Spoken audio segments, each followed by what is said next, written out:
Hello and welcome to the Nursing Mantra, a helping hand for all aspiring nurses. Today we are back with a new video that is the second stage of labor. हमने first stage of labour एक previous video में cover कर रखा है. आज हम cover करेंगे second stage of labour. And अगर आपको वीडियोस अच्छी लगती है हमारी तो प्लीज़ चैनल को सब्सक्राइब करो, अपने फ्रेंड्स के साथ शेयर करो.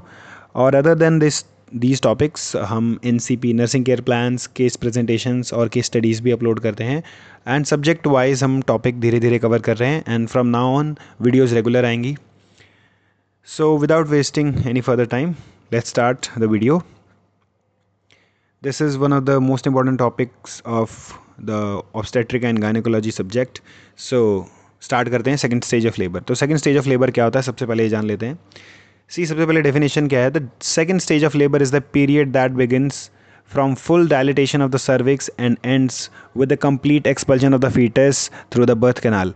तो सेकंड स्टेज ऑफ लेबर जो है वो क्या है, वो एक पीरियड है जो स्टार्ट होता है कब से, जब फुल डायलिटेशन हो जाता है सर्विक्स का. मतलब फर्स्ट स्टेज कहाँ तक होता है, full dilatation of the cervix तक होता है. तो सेकंड स्टेज स्टार्ट कहाँ से होता है, जहाँ full dilatation of the cervix हो चुका है. डायलेट हो जो सर्विक्स है वो फुली डायलेट हो चुकी है, 10 सेंटीमीटर डायलेट हो चुकी है. और ये स्टेज कब तक चलेगा, ये स्टेज तब तक चलेगा जब तक फीटस एक्सपेल आउट नहीं हो जाएगा बर्थ कैनाल से. ठीक है, उसका एक्सपल्जन नहीं हो जाएगा, मतलब बच्चे की डिलीवरी नहीं हो जाएगी. ये स्टार्ट कहाँ से होगी, सर्विक्स 10 सेंटीमीटर डायलेट हो जाए और चलेगी कहाँ तक, जब तक बेबी का बर्थ नहीं हो जाता. ठीक है, तो इसीलिए हम इसे एक्सपल्सिव स्टेज ऑफ लेबर भी बोलते हैं, जिसमें मैटरनल बियरिंग डाउन एफर्ट्स के थ्रू और जो यूट्राइन कॉन्ट्रैक्शंस हैं उनके थ्रू बेबी की डिलीवरी हो जाती है. तो ये जाता है सेकंड स्टेज ऑफ लेबर. इसके बाद हम जान लेते हैं इवेंट्स या फिजियोलॉजी ऑफ लेबर क्या होते हैं. इवेंट्स ऑफ लेबर, इसमें क्या क्या हमें देखने को मिलता है. ठीक है, तो सबसे पहले यूट्राइन कॉन्ट्रैक्शंस. ठीक है, contractions during the second stage of labour are more frequent, strong and slightly longer. That is approx every 2 minutes lasting 60 to 90 seconds. जैसे कि हमने फर्स्ट स्टेज ऑफ लेबर में देखा था कि ये जो कॉन्ट्रैक्शंस आने शुरू होते हैं वो 30-30 मिनट के गैप पे आते हैं. पर जब हम सेकंड स्टेज ऑफ लेबर में एंटर कर देते हैं तो यही कॉन्ट्रैक्शंस 2-2 मिनट पे आने लगते हैं. वहाँ हमने देखा था कि जो कॉन्ट्रैक्शंस थे वो 30 सेकंड पे आ रहे थे. अब यहाँ हम क्या देख रहे हैं, 30 सेकंड के लिए आ रहे थे. अब हम यहाँ क्या देखेंगे कि जो कॉन्ट्रैक्शंस है ये 60 to 90 सेकंड्स तक आ रहे हैं, मतलब 60 और 90 सेकंड्स तक रुक रहे हैं कॉन्ट्रैक्शंस. ठीक है, तो फ्रीक्वेंसी जो है वो बढ़ गई. फ्रीक्वेंसी कैसे बढ़ी, क्योंकि हर 2 मिनट पे कॉन्ट्रैक्शन आने लग गया. और ड्यूरेशन कैसे बढ़ा, कि जो 30 सेकंड के लिए कॉन्ट्रैक्शन आता था अब वही कॉन्ट्रैक्शन 60 to 90 सेकंड्स के लिए आ रहा है. साथ ही साथ उसकी इंटेंसिटी भी बढ़ गई है. तो ये जो स्ट्रॉन्ग इंटेंसिटी है यही एक एक्सपल्जन का फोर्स डिलीवर करता है through uterine contraction on to the baby, ताकि वो डिलीवर हो जाए. दूसरा है rupture of membranes. The membranes often rupture spontaneously at the onset of second stage. Second stage के ऑनसेट होते ही जो है मेम्ब्रेन्स जो है वो स्पॉन्टेनियसली अपने आप रप्चर हो जाती हैं, क्योंकि हमने उसमें पढ़ा था जर्नल फ्लूइड प्रेशर जो बिल्डअप होता है वो एमनियोटिक सैक पे जो है डिलीवर हो रहा है. पूरा का पूरा जो फ्लूइड प्रेशर है कॉन्ट्रैक्शन से जो आ रहा है वो फोर्स, तो इसकी वजह से मतलब रप्चर ऑफ मेम्ब्रेन्स हो जाता है spontaneously. The drainage of liquor allows the hard round fetal head to be directly applied on the vaginal tissue. जैसे ही ड्रेनेज ऑफ लिकर होगा, जैसे ही एमनियोटिक सैक रप्चर हो जाएगा, मेम्ब्रेन्स रप्चर हो जाएंगी, बच्चे का जो राउंड फीटल हेड है वो वजाइनल टिश्यू पे अप्लाई हो जाएगा, जो कि डिस्टेंशन में एक मतलब हेल्प करेगा, वो एड प्रोवाइड करेगा डिस्टेंड करने के लिए. ठीक है, इसके बाद आ जाते हैं soft tissue displacement. As the fetal head descends, जैसे जैसे फीटल हेड जो है बच्चा जो जैसे जैसे डिसेंट हो रहा है, नीचे आ रहा है, the soft tissues of the pelvis become displace. जो सॉफ्ट टिश्यूज हैं पेल्विस के, मेम्ब्रेन्स के, कोरियोन है जो वहाँ पे जो है एडिशन हो रखा है, वो सॉफ्ट टिश्यूज भी डिस्प्लेस होने शुरू हो जाएंगे. ठीक है, anteriorly the bladder is pushed upward. Anteriorly मतलब जो ऊपर साइड का ब्लैडर है, मदर का जो ब्लैडर है वो अपवर्ड पुश होगा into the abdomen, where there is less risk of injury during fetal descent. ठीक है, पोस्टीरियरली रेक्टम बिकम्स फ्लैटेंड. अब पोस्टीरियरली भी जो फोर्स लग रहा है अपवर्ड, देखो एंटीरियरली भी लग रहा है फोर्स और पोस्टीरियरली भी फोर्स लग रहा है. नीचे की साइड या फिर पोस्टीरियरली जो फोर्स लग रहा है उसकी वजह से क्या है कि रेक्टम जो है वो एकदम फ्लैट हो जाएगा into the sacral curve, and the pressure of the head expels the residual fecal matter with the full dilatation of the cervix and the membranes rupture, and there is a escape of good liquor. तो इसी की साथ क्या होगा, जो बच्चे का जो हेड है वो रेजिडुअल जो भी मैटर रहेगा अंदर, जो भी बचा हुआ मैटर है, इंक्लूडिंग मे बी बच्चे ने मिकोनियम पास कर दिया या फिर सैक में जो भी सॉफ्ट टिश्यूज़ वगैरह है, उस सब को लेके बाहर आ जाएगा। ठीक है, क्योंकि डायलेट हो चुकी है सर्विक्स पूरी, वो जो ओपनिंग बंद थी म्यूकस प्लग से वो शो पे खुल जाती है, और धीरे धीरे जब वो डायलेट होकर 10 सेंटीमीटर डायलेट हो गई है तो एक काफ़ी अच्छा बर्थ कैनाल में स्पेस मिल जाता है, ताकि जो लिकर है और जो भी अंदर कंटेंट है वो स्केप हो सके मेम्ब्रेन्स के रप्चर होने के बाद। तो सॉफ्ट टिश्यू डिस्प्लेसमेंट ये होता है। फिर उसके बाद delivery of fetus, it is accomplished by the downward thrust offered by the uterine contractions. Uterine contractions एक डाउनवर्ड थ्रस्ट लगा रहे हैं। थ्रस्ट क्या होती है? एक फोर्स होती है जो परपेंडिकुलरली लगती है 90 डिग्री पे। ठीक है, तो वो डाउनवर्ड थ्रस्ट लग रही है जिसकी वजह से बच्चा जो एक्सपेल आउट हो जाएगा और डिलीवरी हो जाएगी फीटस की। There is a tendency to push the fetus by the power of contraction and retraction. Thus, while increasing contraction and retraction, the fetus is gradually expelled from the uterus against the resistance by the pelvic floor. तो ये simple सी बात है, delivery ऐसे हो जाती है foetus की। तो ये फिजियोलॉजी है, ये इवेंट्स हैं। अब हम आ जाते हैं मैकेनिज्म ऑफ लेबर, जो एक बहुत प्रोमिनेंट क्वेश्चन है, हर बार एग्जाम्स में देखने को मिलता ही है, इंक्लूडिंग जीएनएम नर्सिंग या फिर बीएससी नर्सिंग में आपको देखने को मिलेगा। नॉर्मल लेबर पे क्वेश्चन आता ही आता है, मैकेनिज्म ऑफ लेबर पे क्वेश्चन आता ही आता है। तो मैकेनिज्म ऑफ लेबर होता क्या है, ये सेकंड स्टेज में इंक्लूडेड है कि नहीं है, वो सब हम जानेंगे। देखो, सेकंड स्टेज में ही आता है मैकेनिज्म ऑफ लेबर, और इसमें आपको इवेंट्स क्या क्या देखने को मिलते हैं या फिर क्या क्या आपको कार्डिनल साइंस देखने को मिलते हैं, जो कि ज़्यादातर चाहे वो प्रैक्टिकल हो चाहे वो थ्योरी हो, सब में पूछे जाते हैं। तो ध्यान से देखना। ठीक है, सबसे पहले आ जाते हैं डेफिनेशन। डेफिनेशन क्या है? The mechanism of labour refers to the series of active and passive movements of the fetus that occur during its passage through the birth canal, enabling it to adapt to the maternal pelvis and finally be delivered. Mechanism of labour क्या है? ये कुछ active और passive movements हैं जो कि foetus करता है during its passage from the birth canal. जब वो बर्थ कैनाल से डिसेंट होकर नीचे आ रहा है, जब उसका पैसेज हो रहा है, जब वहाँ से उसका मूवमेंट हो रहा है, तो जो कुछ एक्टिव और पैसिव मूवमेंट्स बच्चा करता है उसी को मैकेनिज्म ऑफ लेबर कहते हैं। ये जो पैसिव एक्टिव और पैसिव मूवमेंट्स होते हैं, ये क्या हेल्प करते हैं? ये हेल्प करते हैं, बच्चे को इनेबल करते हैं ताकि वो मैटरनल पेल्विस को अडाप्ट कर सके। ठीक है, अडेप्टेशन हो सके बच्चे का। देखो, जो बच्चे का हेड है वो एक हार्ड मास है। ठीक है, अब वो एक हद तक ही कंप्रेस होता है। ठीक है, वो हम पढ़ेंगे कि भाई सूचर्स ओवरलैप करते हैं, मोल्डिंग वगैरह होती है, पर वो भी एक हद तक ही हो सकती है ना, उससे ज़्यादा नहीं हो सकती। उससे ज़्यादा होगी तो हम कह सकते हैं कि सेफालोपेल्विक डिस्प्रोपोर्शन है, अदरवाइज उसमें इंजरी के चांसेस बहुत ज़्यादा हैं, फिर हम सी सेक्शन के लिए बोल देते हैं, नॉर्मल डिलीवरी नहीं होगी। अभी यहाँ पे क्या है, कुछ मूवमेंट्स जो हैं वो बच्चे के हेड के पैसेज को मतलब सूटेबल बनाते हैं, मैटरनल पेल्विस में वो फिट हो जाए और आराम से एक्सपेल आउट हो जाए, इसके लिए। तो इसे हम बोलते हैं मैकेनिज्म ऑफ लेबर। ठीक है, ये मूवमेंट्स जो होते हैं वो ये आप आगे देखोगे कौन कौन से मूवमेंट्स हैं। Engagement, descent, flexion, internal rotation of the head, extension, restitution, external rotation of the head and expulsion। ये आप अभी सब मोमेंट्स हम आगे से आपको समझाएंगे। सबसे पहले हम देख लेते हैं, there are 3 phases to a spontaneous delivery of the fetus in the vertex presentation। अब 3 phases होते हैं, वर्टेक्स प्रेजेंटेशन और डिलीवरी ऑफ फीटस अगर हो रहा है तो। ठीक है, सबसे पहले डिलीवरी ऑफ द हेड, बच्चे के हेड का डिलीवरी होगा, फिर डिलीवरी ऑफ द शोल्डर, बच्चे का शोल्डर डिलीवरी होगा, और लास्ट में delivery of the body and the extremities. उसके बाद बच्चे का बॉडी और एक्सट्रीमिटीज डिलीवर हो जाएंगे।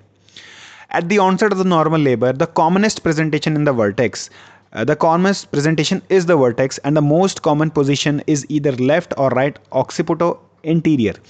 नॉर्मल लेबर में जो कॉमनेस्ट प्रेजेंटेशन है वो वर्टेक्स प्रेजेंटेशन, और पोजीशन कौन सी होती है? या तो लेफ्ट ऑक्सीपुटो एंटीरियर होगी या तो लेफ्ट राइट ऑक्सीपुटो एंटीरियर होगी। ठीक है, LOA या फिर ROA। The head enters the brim more commonly through the available transverse diameter. जो बच्चे का हेड है वो ब्रिम में, जो आपका पेल्विक ब्रिम है उसमें जो एंटर करता है वो जनरली या कॉमनली ट्रांसवर्स डायमीटर के थ्रू, 70% ऑफ द केसेस में ट्रांसवर्स डायमीटर के थ्रू, लेटरल जो डायमीटर होता है ना ऐसे, वो वाला उस डायमीटर से एंटर करता है बच्चे का हेड। ठीक है, अब हम आ जाते हैं principles of mechanism of labour क्या है। Descent takes place throughout the labour. जो डिसेंट होता है बच्चे का वो पूरे लेबर के दौरान होता रहता है। Whichever part leads the first meet the resistance of the pelvic floor will rotate forward until it comes under the symphysis pubis। जो भी पार्ट बच्चे का पहले पेल्विक फ्लोर को टच करेगा उसी पे ही रेजिस्टेंस लगेगा, है कि नहीं है भाई? अगर आप वर्टेक्स प्रेजेंटेशन में जा रहे हो और ऑक्सीपुटो एंटीरियर पोजीशन है, तो ऑक्सीपुट अगर मीट कर रहा है पेल्विक फ्लोर को, तो सबसे पहले ऑक्सीपुट के ऊपर क्या लगेगा?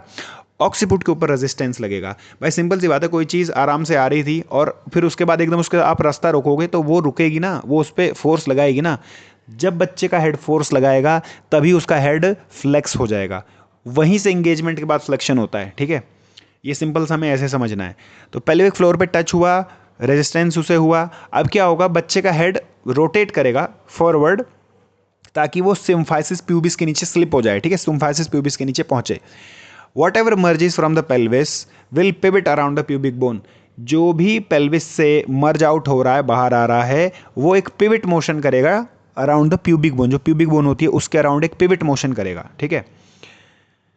फिर उसके बाद हम आ जाते हैं, पिविट का मतलब होता है, आप समझ सकते हो, मुड़ना, सिंपल सी बात है। सब आ जाते हैं पोजिशनल मूवमेंट्स या कार्डिनल मूवमेंट्स, जो कि इंपॉर्टेंट हैं या फिर जो कि कह सकते हैं सेकंड स्टेज ऑफ लेबर की जान है, जो कि मोस्ट इंपॉर्टेंट चीज़ है। तो सबसे पहले पोजिशनल मूवमेंट्स क्या होते हैं? There are several positional movements which takes place when fetus is in the cephalic vertex presentation। और ये मूवमेंट्स आपके सामने हैं। सबसे पहले होगा इंगेजमेंट, फिर होगा डिसेंट, फिर होगा flexion, internal rotation of the head, crowning, extension, restitution, internal rotation of the shoulder, external rotation of the head और एक्सपल्शन ऑफ ट्रंक। ये इसी ऑर्डर में याद करने हैं, इसी ऑर्डर में ये होते हैं। और मोस्ट आस्क्ड क्वेश्चन है आपके थ्योरी में भी एज वेल एज प्रैक्टिकल में। प्रैक्टिकल में आराम से कोई भी कार्डिनल मूवमेंट्स आपसे पूछ सकता है। और हमने इसे याद करने के लिए एक छोटी सी ट्रिक भी बनाई है, ED53। एक्चुअली मेरे फ्रेंड ने मुझे ये बताई थी, और ये ट्रिक है ED53। आप ऐसे याद कर सकते हो इसे, इनिशियल्स से हमने ऐड करके बनाई है, इनिशियल्स को सिर्फ लिया है, ठीक है, एक्रोनियम बना दिया है। तो आप इसे यूज़ कर सकते हो याद करने के लिए। फिर उसके बाद हम आ जाते हैं इंगेजमेंट पे। अब इंगेजमेंट होता क्या है? It takes place when the biparietal diameter of the fetal head has passed through the pelvic inlet. In primary gravida it usually occurs during the later weeks of the pregnancy, while in multi gravida engagement may not occur until labour actually begins as the muscle tone lakhs.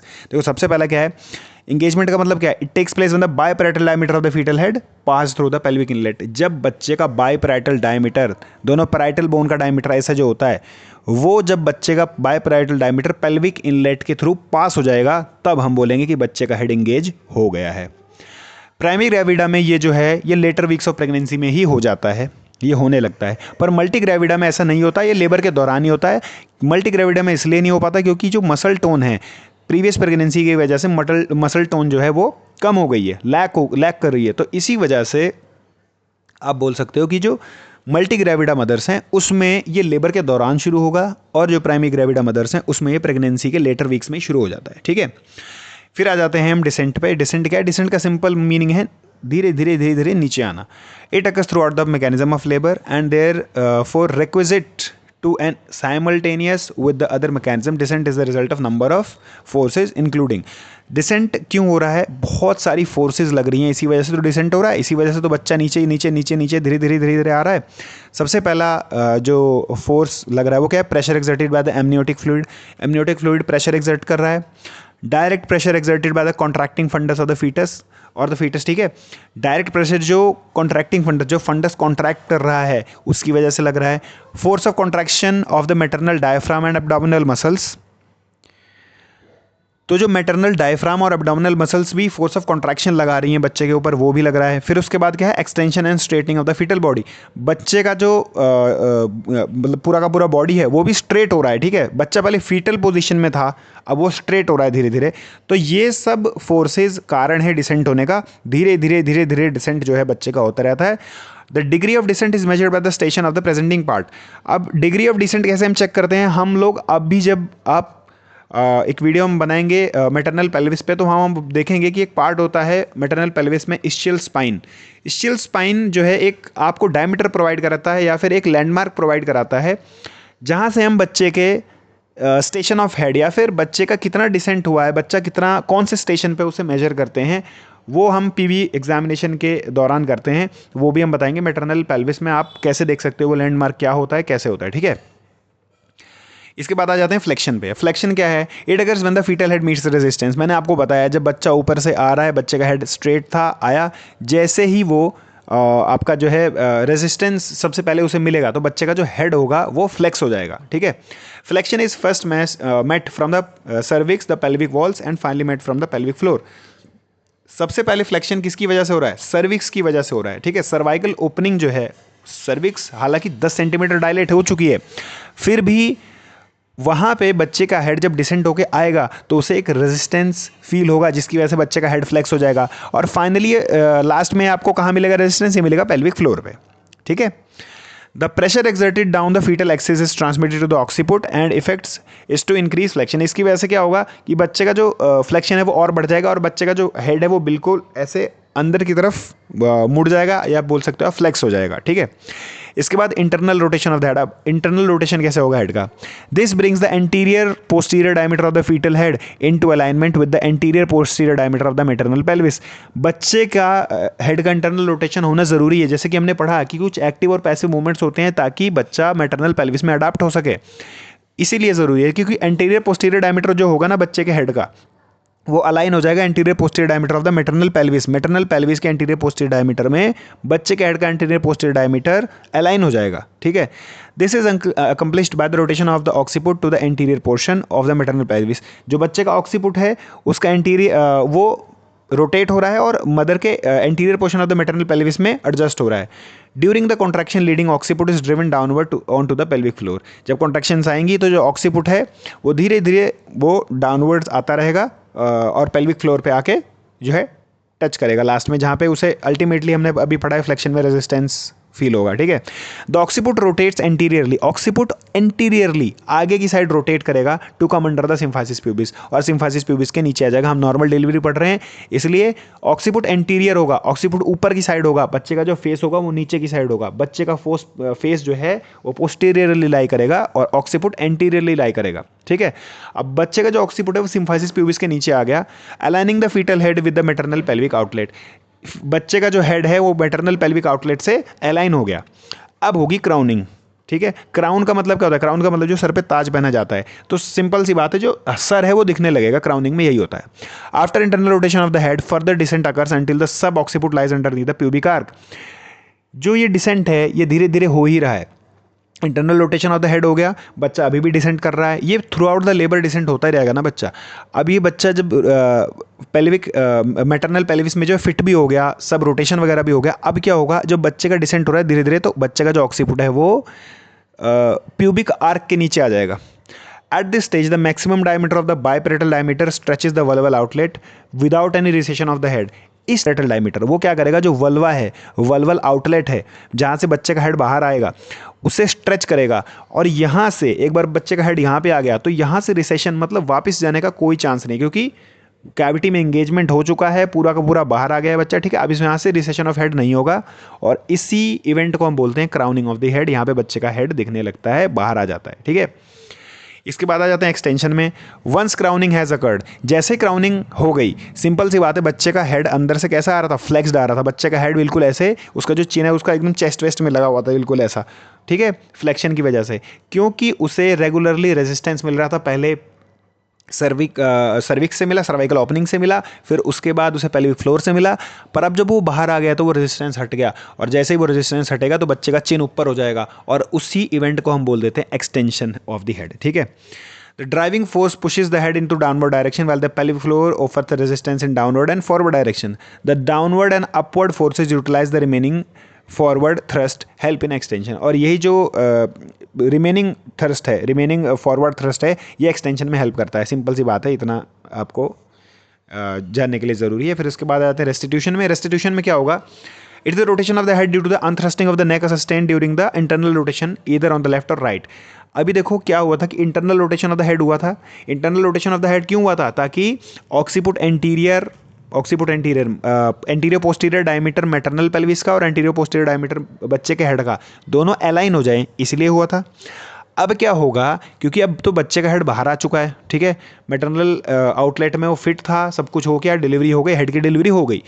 अब जब head की delivery हो गई तो जो बच्चे का head twist हो रखा था वो क्या होगा, 1/8 रोटेशन हो रहा था सर्कल का, या बोल सकते हैं 45 डिग्री जो बच्चे का हेड घूमा था, वो अब क्या होगा, दोबारा से अपनी बॉडी के साथ अलाइनमेंट लेगा, है कि नहीं है। आप ये मान सकते हो कि आपका जो हेड है, आपकी जो गर्दन है, आप एक गर्दन अगर आप कंधे की तरफ घुमा लो, अपने लेटरली घुमा लो दोनों तरफ, तो आपके जो हेड का अलाइनमेंट है वो बॉडी के साथ अब नहीं है ना। तो बच्चे के साथ भी यही हो रहा है। बच्चे का हेड का जो है पैसेज करवाने के लिए इंटरनल रोटेशन तो हो गया, अब वो दोबारा से रेस्टिट्यूट करेगा। रेस्टिट्यूट करने का मतलब क्या होता है, अपनी जो बॉडी है, आप सामने देखते हो ना, आप ऐसे गर्दन को टेढ़ा करके थोड़ी देखते हो, तो जो 45 डिग्री का अंदर इंटरनल रोटेशन हुआ था ना, वो दोबारा से नॉर्मल पोजीशन पे आ जाएगा। उसी इवेंट को बोला जाता है रेस्टिट्यूशन, ठीक है।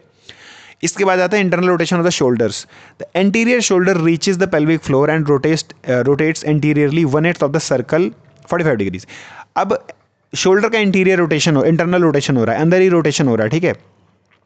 और जो रेस्टिट्यूशन हुआ, रेस्टिट्यूशन में भी क्या है, रेस्टिट्यूशन जो बच्चे की गर्दन घूमती है ना, वो लेफ्ट या राइट दोनों डायरेक्शन में घूम सकती है, वो डिपेंड करता है बच्चे की पोजीशन पे, ठीक है। वो मतलब लेफ्ट साइड घूमी है कि राइट साइड घूमी है, उसी साइड से फिर वो रेस्टिट्यूट करके नॉर्मल अलाइनमेंट में आएगी। अभी इंटरनल रोटेशन हो रहा है शोल्डर्स का। The anterior shoulder reaches the pelvic floor and rotates anteriorly 1/8 of the circle 45 degrees. अब बच्चे का जो हेड है वो क्या हो गया, अलाइन हो गया बॉडी के अकॉर्डिंग। अब बच्चे के शोल्डर्स जो है ना वो रोटेट करेंगे, अंदर ही रोटेट करेंगे अराउंड 45 डिग्रीज, वही 1/8 of the circle.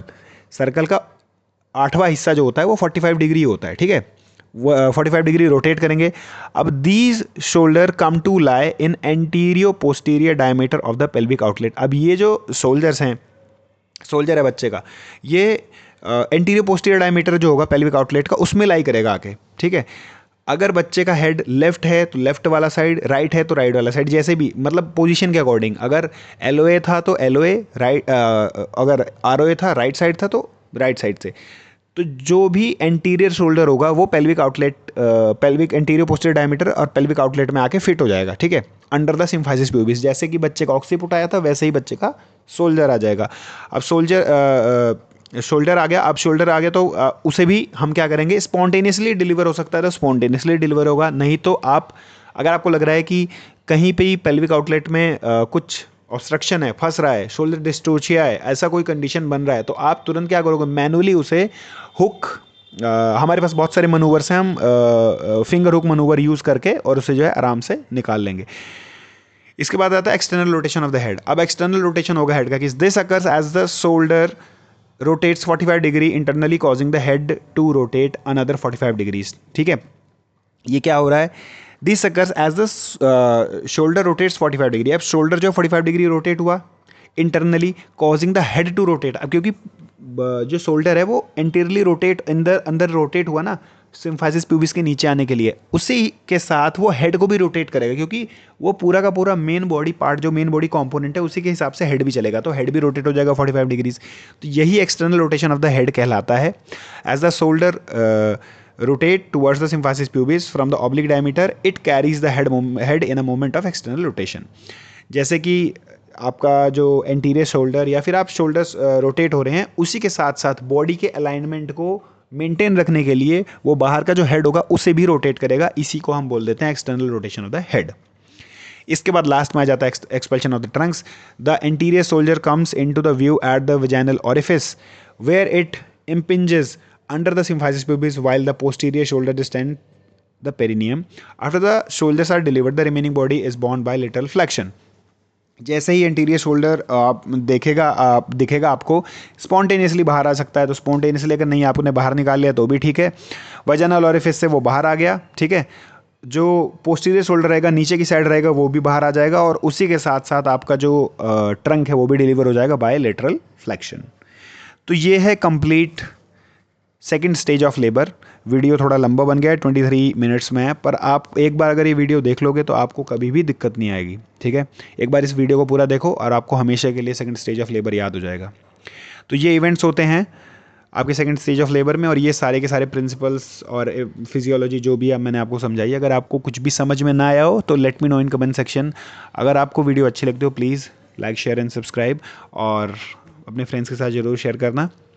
And for more such videos stay tuned.